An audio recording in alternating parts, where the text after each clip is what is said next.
സേമിയയും ഒരു മുട്ടയും കയ്യിലുണ്ടെന്നുണ്ടെങ്കിൽ വളരെ പെട്ടെന്ന് തയ്യാറാക്കാൻ പറ്റുന്ന ഒരു റെസിപ്പിയായിട്ടാണ് നമ്മളിന്ന് വന്നിരിക്കുന്നത്. ഈവനിങ് സ്നാക്കായിട്ടോ നമ്മുടെ കുട്ടികൾക്ക് കൊടുത്തുവിടാൻ പറ്റുന്ന ഒരു ലഞ്ച് ബോക്സ് ഐറ്റമായിട്ടോ ഒക്കെ ഉപയോഗിക്കാൻ പറ്റുന്ന ഒരു വളരെ ഈസി പീസി ആയിട്ടുള്ള ഒരു റെസിപ്പി. അപ്പോൾ നമുക്ക് ഇതെങ്ങനെയാണ് ഉണ്ടാക്കുന്നതെന്ന് നോക്കിയാലോ. അതിന് വേണ്ടിയിട്ട് ഞാൻ എന്താ ഒരു പാത്രത്തിനകത്തേക്ക് കുറച്ച് വെള്ളം ഒന്ന് തിളപ്പിക്കാൻ വേണ്ടിയിട്ട് വെച്ചിട്ടുണ്ട്. വെള്ളം നന്നായിട്ട് ചൂടായി വരുന്ന സമയത്ത് 1 ടീസ്പൂൺ ഓയിലും കുറച്ച് ഉപ്പും ചേർത്ത് നമ്മൾ എടുത്തു വെച്ചിരിക്കുന്ന സേമിയ, ഏകദേശം 200 ഗ്രാം സേമിയ ആയിരുന്നു കേട്ടോ, അത് ചേർത്തിട്ട് നമുക്ക് നന്നായിട്ടൊന്ന് വേവിക്കാൻ വേണ്ടി മാറ്റി വെക്കാം.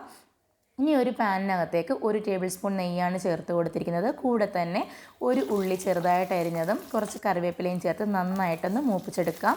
അപ്പോൾ സേമിയ വെന്ത് കഴിയുമ്പം നിങ്ങളൊന്ന് ഊറ്റി അതിൻ്റെ വെള്ളം മുഴുവനും ഡ്രെയിൻ ചെയ്ത് മാറ്റി വെക്കണം.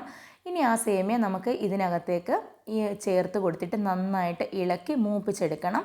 അപ്പോൾ ഈ സേമിയ നന്നായിട്ട് ഒന്ന് വഴന്നു വരുന്ന സമയത്ത് നമുക്കിതിനകത്തേക്ക് 3 ടേബിൾ സ്പൂൺ അളവിൽ പഞ്ചസാരയാണ് ചേർത്ത് കൊടുക്കുന്നത്.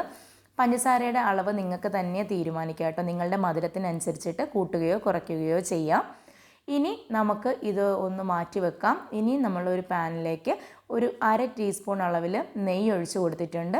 ശേഷം ഒരു മുട്ടയാണ് ഉടച്ചൊഴിച്ച് കൊടുക്കേണ്ടത്. അത് നമ്മൾ സ്ക്രാമ്പിൾ ചെയ്യത്തില്ലേ, ആ രീതിയിൽ ചെയ്തെടുക്കണം. അതിനകത്തേക്ക് നമ്മൾക്ക് കുറച്ച് പഞ്ചസാരയും ഒരല്പം ഉപ്പും കൂടെ ചേർത്തിട്ട്, വളരെ കുറച്ച് പഞ്ചസാര മതി കേട്ടോ, ഉപ്പും കൂടെ ചേർത്തിട്ട് നന്നായിട്ടൊന്ന് സ്ക്രാമ്പിൾ ചെയ്തെടുക്കണം. അതിനുശേഷം കയ്യിൽ ഉണ്ടെന്നുണ്ടെങ്കിൽ ഒരല്പം നട്ട്സും കൂടെ ആഡ് ചെയ്യാം. ഓപ്ഷണലാണ്, ഇല്ലെന്നുണ്ടെങ്കിൽ ചേർത്ത് കൊടുക്കേണ്ട ആവശ്യമില്ല.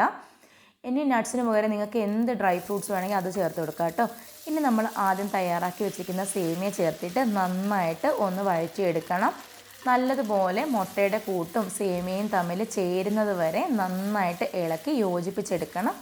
നമ്മളിങ്ങനെ ഇളക്കി എടുക്കുന്ന സമയത്ത് നമ്മുടെ സേമിയ നന്നായിട്ടൊന്ന് മൂത്ത് വരും. പക്ഷേ ഈ ഒരു സമയത്ത് നമ്മൾ ഫ്ലെയിം ലോ ടു മീഡിയം ആ ഒരു രീതിയിൽ ഫ്ലെയിം അഡ്ജസ്റ്റ് ചെയ്യണം. അല്ലെന്നുണ്ടെങ്കിൽ കരിഞ്ഞു പോകാനായിട്ട് ഇത് വരും. അപ്പോൾ ഒട്ടും തന്നെ ബേൺ ആകരുത്, പക്ഷേ ഇളക്കി നന്നായിട്ട് യോജിപ്പിച്ച് മൂപ്പിച്ചെടുക്കുകയും വേണം.